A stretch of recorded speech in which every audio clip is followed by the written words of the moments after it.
Всяка утрин при те идвам аз, да чуя в сърцето твоя мил глас. Оставям пред те всеки товар. Ти си на моя живот господар. Молитвата свята е мост към небето.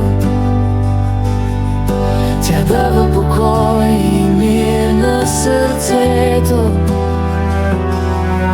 Ти чуваш гласа ми, ти знаеш страха.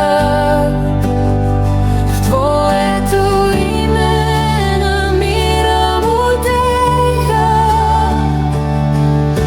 Когато е тъмно и пътят е тежък, твоята милост е огън поддържащ. Ти си моята сила и мой подслон. Прекланям се днес пред твоя трон.